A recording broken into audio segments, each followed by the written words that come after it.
What we're trying to do with this webinar series is get into understanding what messages work with what audiences when it comes to communicating and inspiring people with the circular economy. And Dorothy and Dragon Rouge have been supporting us to do research in this area and really, I suppose, sharpen our messaging when it comes to talking to businesses and talking to specific audiences within businesses and getting traction for the idea of circular economy.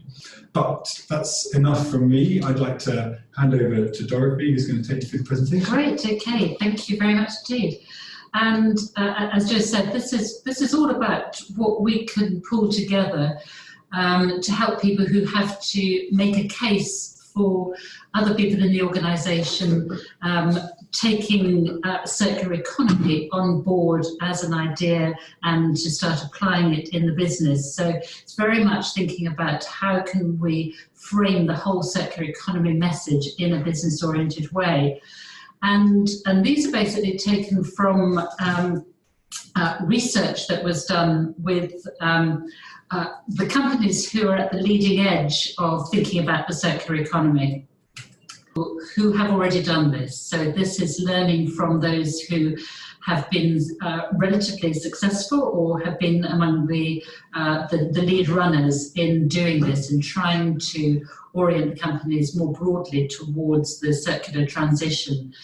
And I guess a lot of this comes from people who've been sustainability advocates who've taken on the role of influencing colleagues, moving between different levels of the organisation and different business functions, and actually trying to get the whole organisation aligned around it. So it's very much learnings from those practitioners who've already been doing it. And I've tried to summarise and synthesise these into a few simple messages. And I guess I pulled out three key learnings which seem to be very much common threads through what a lot of different people were telling us. And the first one, I guess, sounds incredibly obvious, but actually is probably the most important one of all, is rather than perhaps go in an evangelical way to say, hey, I've got this really great new concept of circular economy, and it's absolutely the right thing to do if we're going to be responsible and sustainable and everything, and try selling the circular economy concept as hard as possible. What people have found is that it works better starting kind of the other way around, really, from the opposite end, saying, actually, what are the kind of business benefits that circular economy thinking can deliver, and what are the market needs that circular economy could actually address? So just thinking about changing the sequencing of the messaging around how you even start talking about circular economy, from leading, instead of leading with the whole definition of circular economy and why perhaps it's a great idea from a sustainability point of view, to actually think about it in terms of the business benefits that it can offer. So that was the first point. The second point really flows perhaps quite logically from the first point, which is to say, if you're talking about business benefits and the importance of thinking about the end commercial opportunities that circular economy can deliver, then it makes sense to think about how to tailor the message to whoever you're talking to, and that's thinking about either their responsibilities in terms of the level they are at within the organisation, or the function, the department that they belong to, or even right down to their own personal values or professional priorities. So very much thinking about how do I make this message relevant to the person that I'm talking to. Again, it sounds very obvious, but I think perhaps in the past we've been a little bit tending to do a one-size-fits-all story, that there are actually some overarching messages, and trying to rely on those to get traction from different audience. And actually what people say is that it's better if you tailor it very much to the agendas of the people you're talking to. The third thing is to say, well, actually, there's a lot of things that are happening already that one can leverage, either sometimes from inside one's own organisation or from peer companies. I think one of the things that a lot of people say in circular economy is that, well, is this actually happening? You know, is this really out there in the real world, or is this just rather an academic overall concept? So it can be really helpful to say, well, actually there is a lot of stuff already going on. Sometimes it might not be called circular. Sometimes it might be called something else, but actually just reframing things and explaining why they're actually perhaps going in the direction of circularity can be really helpful. Just to say, yeah, hey, we're already doing it, or other people are already doing it, and that can be a very, very useful thing to add into the way one talks about it. So just looking in a little bit more detail at each of those three key learnings. The first one, again, perhaps it's a pretty obvious one, perhaps starting with the business benefits. But I think, of course, circular economy emerged as a concept very much with a commercial kind of an economy orientation. It came perhaps from a slightly different starting point than traditional thinking about sustainability. And actually, it's really important, I think, to keep hold of that, because that's one of the things that really can give it traction within an organisation. And one can talk about market needs or business benefits, both in the very short term, things like reducing waste, reducing cost, dealing with immediate customer pain points, for example. What do I do with my waste? You know, could be a customer pain point, and that's the sort of thing which can be a really good starting point for thinking about a circular solution. Or it can be from a longer term, more strategic perspective. You know, how are we going to secure our supply chain in the longer term, when there might be a lot of volatility about raw materials, about resource availability, uncertainties and things.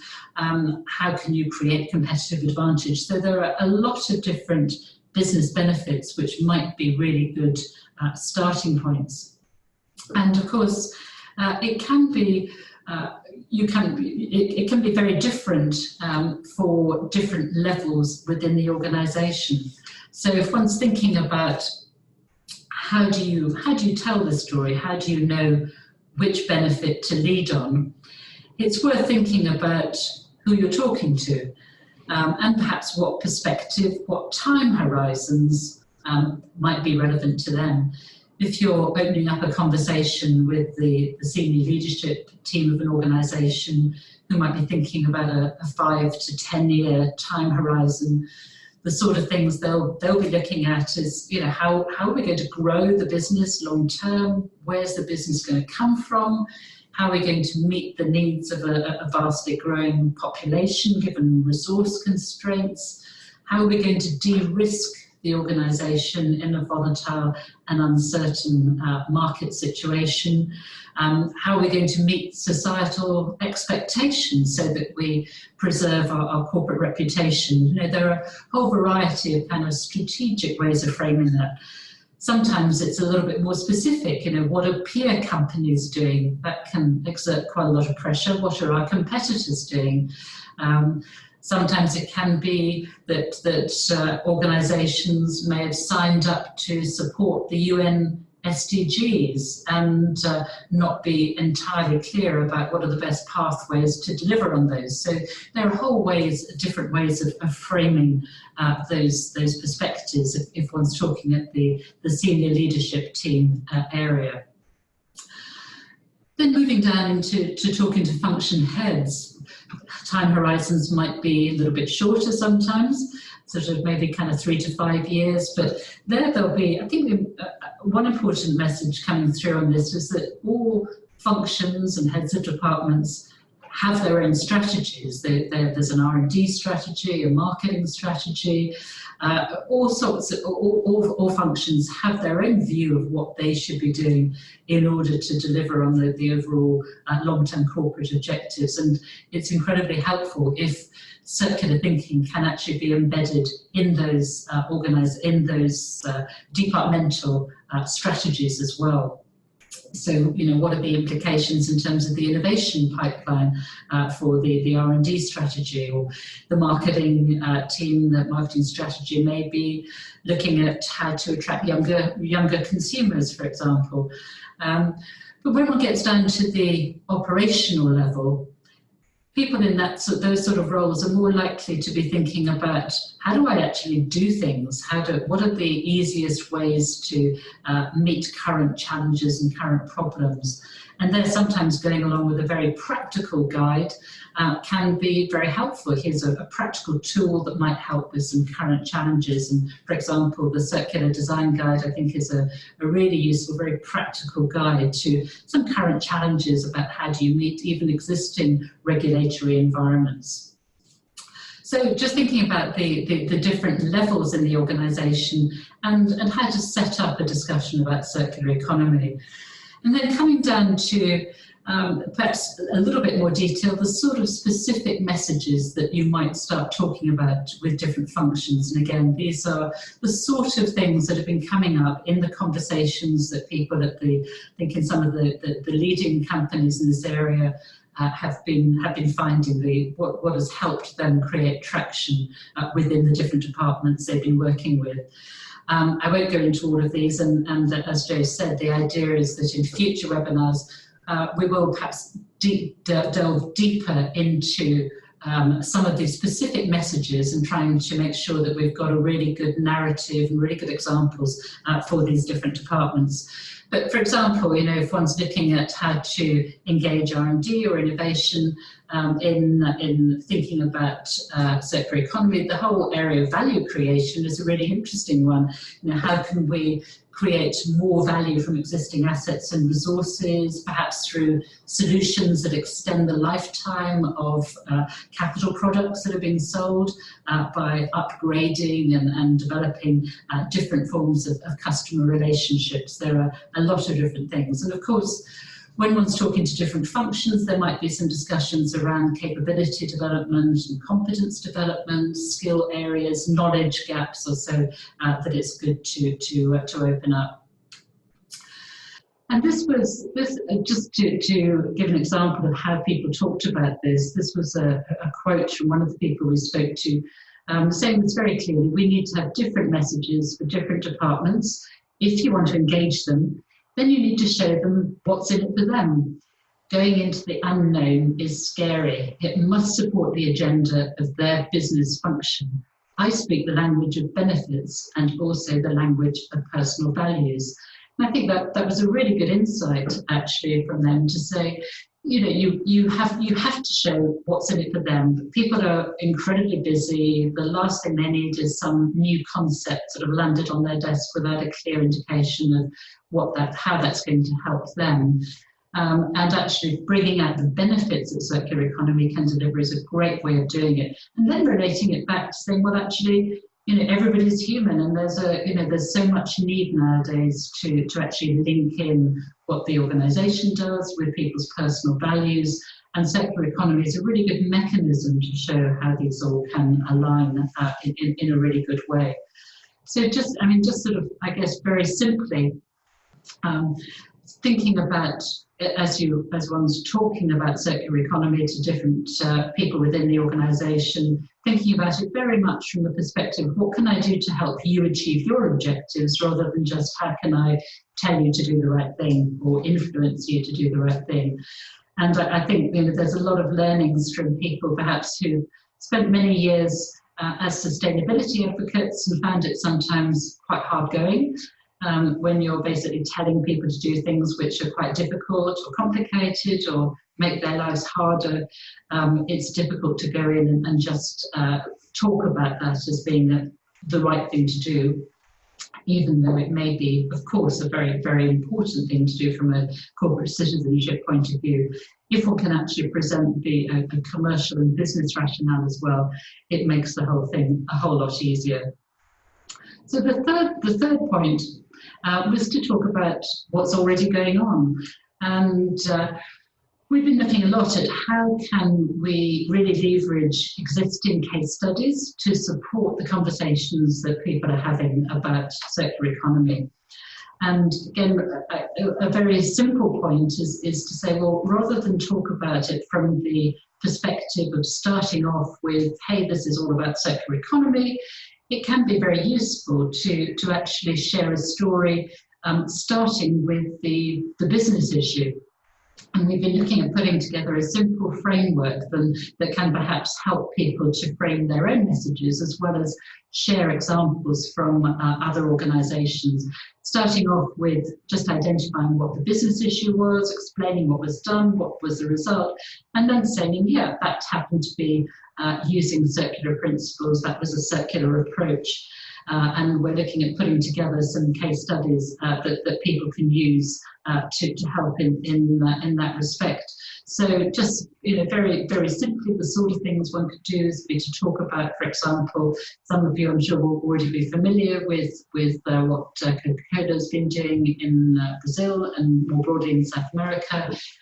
Looking at how to make the refillable system very operationally efficient by creating a universal design for all of the 1.5 litre PET bottles, which actually reduce the cost of operations for refillables. And of course, it supported the whole circularity concept behind refilling, getting multiple revenue streams from the same raw materials for a lower carbon impact. So, very simple example of where there was a business objective that also linked into a circular objective.